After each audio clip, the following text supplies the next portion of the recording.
सभी का। आप देख रहे हैं सत्ता का महाभारत। आप सबके साथ मैं हूं प्रियंका राज। लोकसभा चुनाव पर स्पेशल बातचीत करेंगे।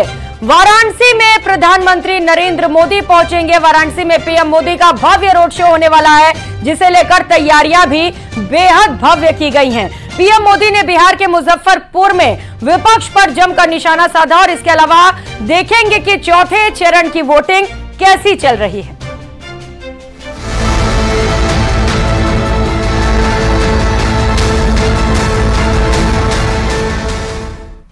तो आज के स्पेशल शो सत्ता का महाभारत में सबसे पहले बात करेंगे प्रधानमंत्री नरेंद्र मोदी की वाराणसी के दौरे की। अब से कुछ ही घंटों के बाद पीएम मोदी रोड शो के लिए अपने संसदीय क्षेत्र वाराणसी में होंगे।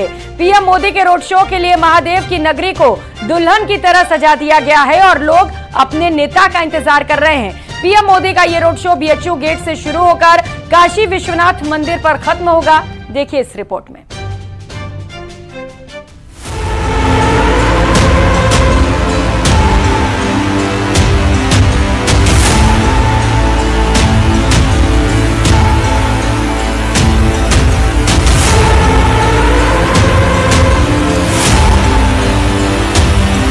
महादेव की नगरी मोदी के रोड शो के लिए तैयार हो चुकी है।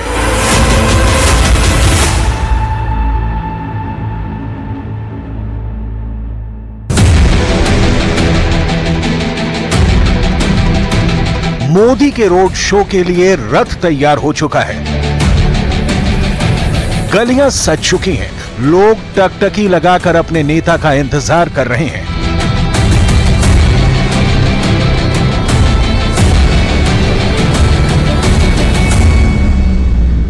क्योंकि कुछ ही घंटे में खुद प्रधानमंत्री मोदी यहां मौजूद होंगे और हर ओर से एक ही आवाज सुनाई दे रही होगी, मोदी मोदी।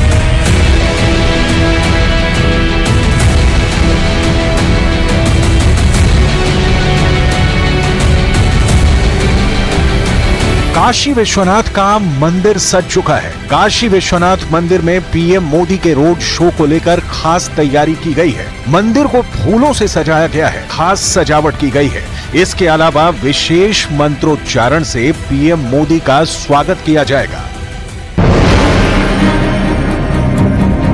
वाराणसी में रोड शो के लिए मोदी का स्पेशल रथ भी तैयार किया गया है। इस रथ को बनाने वालों के मुताबिक बनारस के रोड शो के लिए खास तौर पर इसमें कुछ मॉडिफिकेशन किया गया है।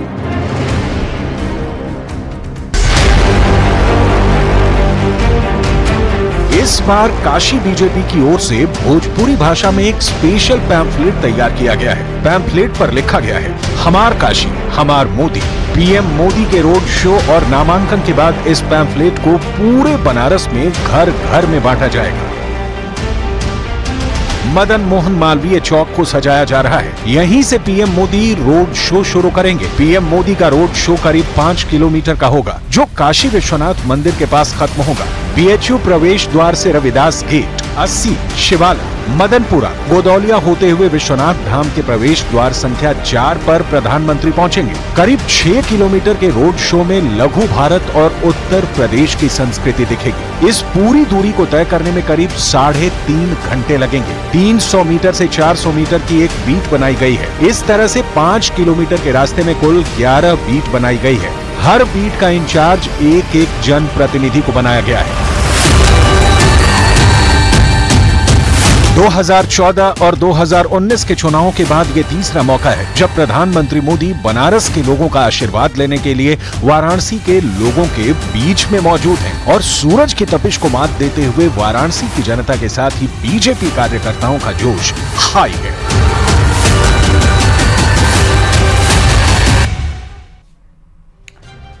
और इस वक्त पंजाब के होशियारपुर में मुख्यमंत्री भजनलाल शर्मा पहुंचे हुए हैं, कुछ बोल रहे हैं, सुनाते हैं। आज मैं आपको यही कहना चाहता हूं, आज अगर 100 रुपए केंद्र से आते हैं, दिल्ली से आते हैं, तो आपके खाते में 100 के 100 रुपए पहुंचते हैं कि नहीं पहुंचते हैं? आप बताइए, 100 रुपए पहुंचते हैं कि नहीं पहुंचते हैं? आपके खाते में जितना पैसा आता है वो पहुंचता है कि नहीं पहुंचता है? मैं आपसे यही कहना चाहता हूं, क्योंकि ये भ्रष्टाचार का दंश इस कांग्रेस ने बोया था। क्योंकि वो उसमें कटमनी लगाते थे, कटमनी लगाते थे। आज मैं अगर कहना है तो ये निश्चित रूप से आप सभी को पता है कि इस देश में भ्रष्टाचार की जननी है तो वो कांग्रेस है। और अब ऐसे कांग्रेस के साथ ऐसे गठबंधन आ गए, वो उनसे भी ऊपर निकल करके जा रहे हैं। अन्ना हजारे के नेतृत्व में जो आंदोलन हुआ था वो भ्रष्टाचार के खिलाफ आंदोलन हुआ था, और आज वही लोग पूर्ण रूप से भ्रष्टाचारी बन गए। वो पूर्ण रूप से अखंड भ्रष्टाचार में डूबने वाले लोग हैं। आप देखते हो जिस तरह की भ्रष्टाचार की इबादत लिखी जाती है। मैं आपसे यही कहना चाहता हूं, पूरे देश के अंदर में गया हूं, पूरे देश के अंदर मैंने देखा है, जिस भी प्रदेश में जाते हैं लोग मोदी जी का गान करते हैं। और मैं इसलिए आपसे कहना चाहता हूं, विशेषकर होशियारपुर के लोगों से कहना चाहता हूं, क्योंकि आप होशियार हैं, आप जानते हैं, समय की परिभाषा भी जानते हैं, समय को भी जानते हैं। इसलिए मैं आपसे कहना चाहता हूं, आने वाले चुनाव में हमारी बहन अनीता जी को ज्यादा से ज्यादा वोट दे करके उनको जिताने का काम करना है। मैं भाइयों आपसे कहना चाहता हूं कि एक वो दिन था जो भारत ने दुनिया में सामर्थ्य का परिचय दिया। आपने देखा होगा कि आज 13 मई है, और 13 मई को मैं ध्यान दिलाना चाहता हूं आपको कि राजस्थान की धरती से पोखरण से 11 मई और 13 मई को देश के स्वर्गीय पूर्व प्रधानमंत्री अटल बिहारी वाजपेयी जी ने एटम बम का धमाका किया था और दुनिया को बताया था कि भारत में परमाणु शक्ति है। आज का वो दिन है। और उस टाइम कई देशों ने कहा था कि हम आप पर प्रतिबंध लगा देंगे, आपको सहायता नहीं देंगे। माननीय स्वर्गीय अटल बिहारी वाजपेयी जी पूर्व प्रधानमंत्री जी ने कहा था, हमें आपकी कोई सहयोग की सहायता की आवश्यकता नहीं है। मेरा भारत स्वयं में ताकत रखता है और स्वयं अपनी ताकत को पहचानता है। हमें कोई जरूरत नहीं है, हम परमाणु शक्ति बनकर रहेंगे। और देश के पूर्व प्रधानमंत्री अटल बिहारी वाजपेयी जी ने बम धमाका करके दुनिया को बता दिया कि हम भी परमाणु शक्ति बन करके उन्होंने दावा ठोकने का काम किया।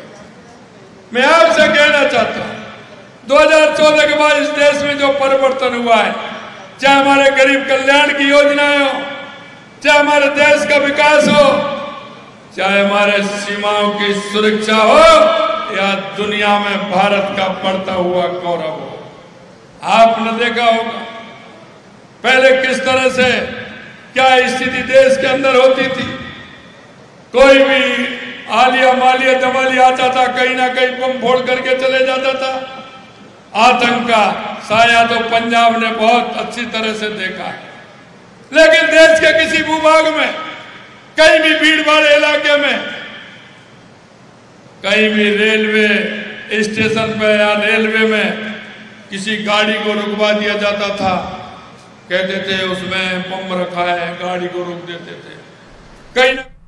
तो मुख्यमंत्री भजनलाल शर्मा होशियारपुर में संबोधन के दौरान विपक्ष पर जमकर बरसते हुए नजर आए और भ्रष्टाचार का मुद्दा भी उनकी ओर से उठाया गया। तो इधर प्रधानमंत्री नरेंद्र मोदी पटना साहिब के गुरुद्वारे पहुंचे, जहां उन्होंने मत्था टेका और फिर पीएम ने गुरुद्वारे में सेवा भी की। अलग अलग तस्वीरें आपकी टीवी स्क्रीन पर प्रधानमंत्री नरेंद्र मोदी के दौरे से जुड़ी। पटना साहिब में पीएम मोदी ने मत्था टेका, गुरुद्वारे में प्रधानमंत्री नरेंद्र मोदी पगड़ी पहने हुए नजर आए और इस दौरान प्रसाद भी बनाया, रोटियां भी बनाई और लोगों को अपने हाथों से खाना खिलाकर सेवा भी किया और लोगों से मुलाकात भी की। इस दौरान प्रधानमंत्री नरेंद्र मोदी को देखने के लिए बड़ी संख्या में वहां पर लोग भी पहुंचे। कुछ लोग पीएम मोदी के लिए उपहार लेकर भी सामने आए और सभी का उपहार स्वीकार करते हुए पीएम मोदी के चेहरे पर खास खुशी भी नजर आई।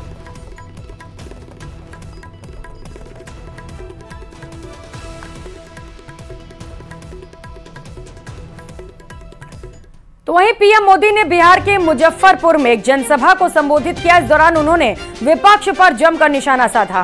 पीएम मोदी ने कहा, देश कांग्रेस वाली कमजोर, डरपोक और अस्थिर सरकार बिल्कुल नहीं चाहता। डरपोक प्रधानमंत्री क्या देश चला सकता है, ये सवाल भी उनकी ओर से पूछे गए। उन्होंने कहा कि ये लोग इतने डरे हुए हैं कि इनको रात को सपने में भी पाकिस्तान का परमाणु बम दिखाई देता है। ऐसे लोगों को देश कैसे सौंपा जाए।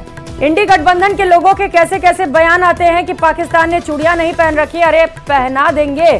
पीएम मोदी की ओर से यह भी कहा गया। आप कल्पना कर सकते हैं, ये लोग इतने डरे हुए हैं, इनको रात में सपने में भी पाकिस्तान का परमाणु बम दिखाई देता है। अब ऐसी पार्टियां, ऐसे नेता जिनको रात में भी सोते सोते पाकिस्तान का परमाणु बम दिखाई दे, क्या इनको देश दे सकते हैं क्या? ऐसे लोगों को देश दे सकते हैं क्या? ये कांग्रेस के नेताओं के, इंडी गठबंधन के नेताओं के कैसे कैसे बयान आ रहे हैं। कहते हैं कि पाकिस्तान ने चूड़ियां नहीं पहनी है, अरे भाई पहना देंगे।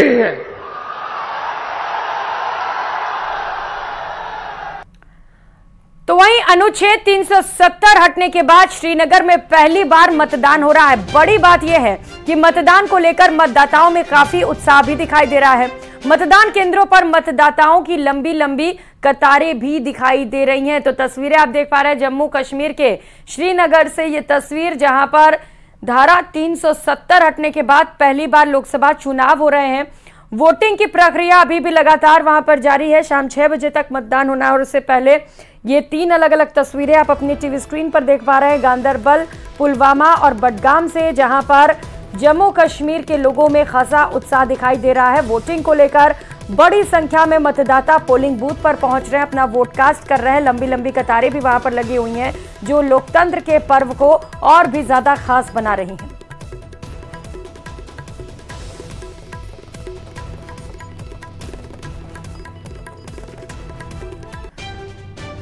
तो चौथे चरण के मतदान में सियासत के धुरंधरों ने वोट डाल दिया। अलग अलग तस्वीरों के जरिए हम आपको वो चेहरे दिखाएंगे जो वोट डाल चुके हैं। लोकसभा चुनाव के चौथे फेज में सोमवार को 9 राज्यों और 1 केंद्र शासित प्रदेश यानी कि जम्मू कश्मीर की 96 सीटों पर वोटिंग चल रही है। इसके अलावा आंध्र प्रदेश के 175 और ओडिशा की 28 विधानसभा सीटों पर भी मतदान हो रहा है। सुबह 11 बजे तक सभी लोकसभा सीटों पर 24.87% वोटिंग हो चुकी है। सबसे ज्यादा पश्चिम बंगाल में 32.78% मतदान हुआ है और सबसे कम वोटिंग फिलहाल जम्मू कश्मीर में 14.94% हुआ है।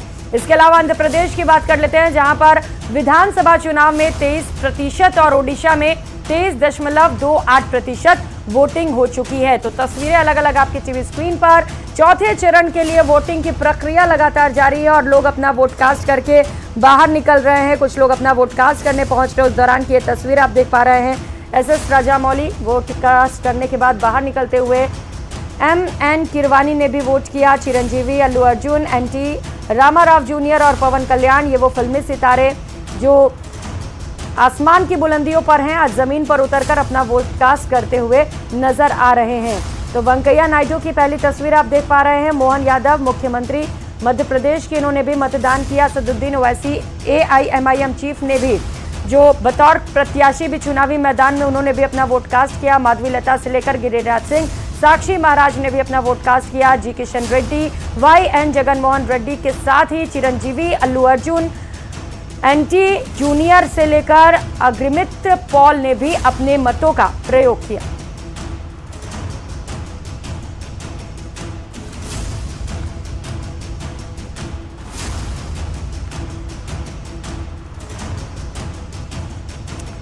तो चौथे चरण के मतदान में सियासत के धुरंधरों से लेकर कई दिग्गजों ने भी वोट डाला। 6 तस्वीरों के जरिए हम आपको वो चेहरे दिखा चुके हैं जो वोट डाल चुके हैं और उन्होंने अपने अपने मतों का प्रयोग किया। SS राजामौली की तस्वीर, MM किरवानी ने वोट कास्ट किया, चिरंजीवी, अल्लू अर्जुन, NT रामाराव जूनियर और पवन कल्याण ने भी वोट कास्ट किया है।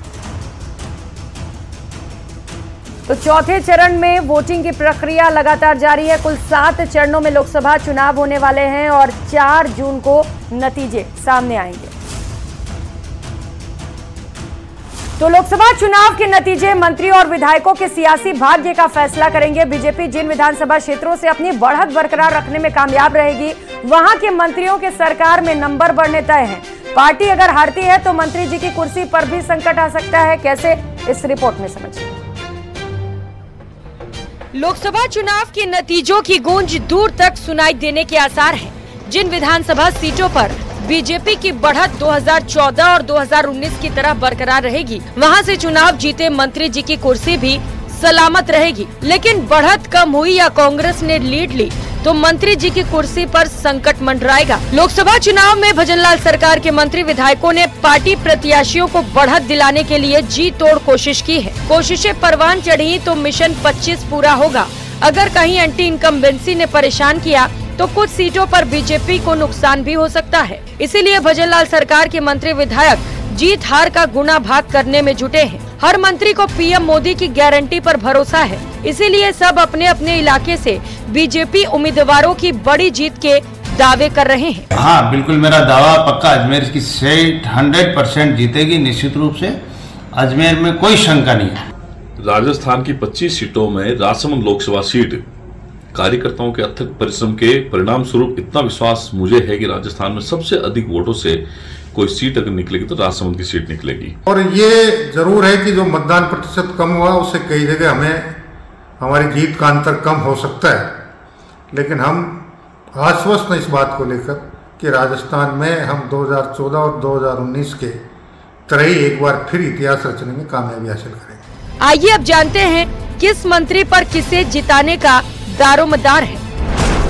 बीकानेर, गजेंद्र सिंह खीवसर, अर्जुन मेघवाल जीते तो नंबर बढ़ेंगे। साथ ही लोहावट से गजेंद्र सिंह शेखावत को बड़ी बढ़त दिलाने की उम्मीद है। चूरू, अविनाश गहलोत, देवेंद्र झाझड़िया जीते तो अविनाश गहलोत के बढ़ेंगे नंबर।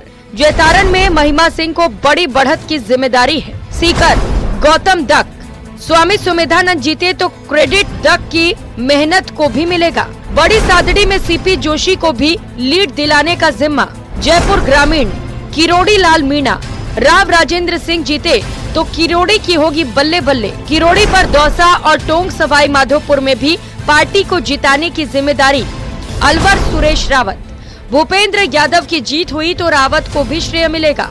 साथ ही पुष्कर में उन पर भागीरथ चौधरी को जिताने का भी दारोमदार है। टोंक सवाई माधोपुर, मदन दिलावर, सुखबीर सिंह जौनापुरिया जीते तो दिलावर का बढ़ेगा कद। साथ ही रामगंज मंडी से दिलानी होगी ओम बिरला को बड़ी बढ़त। नागौर, कन्हैया लाल चौधरी, ज्योति मिर्धा को जिताने की जिम्मेदारी। साथ ही मालपुरा से सुखबीर सिंह जौनापुरिया को भी दिलानी होगी बड़ी जीत।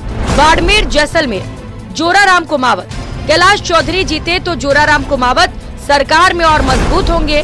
साथ ही सुमेरपुर में PP चौधरी की लीड भी उन्हें बरकरार रखनी होगी। कांग्रेस का मतदाता भी था तो भी जब वोट देने अंदर गया तो वो मोदी जी पे विश्वास कर, मोदी जी की नीतियों पे, मोदी जी के काम पे, राम मंदिर पे, उनकी गारंटी पे, अब की 400 पार, इस सारे उसके मत मस्तिष्क में बैठे होते हैं। और अब एक नजर चुनाव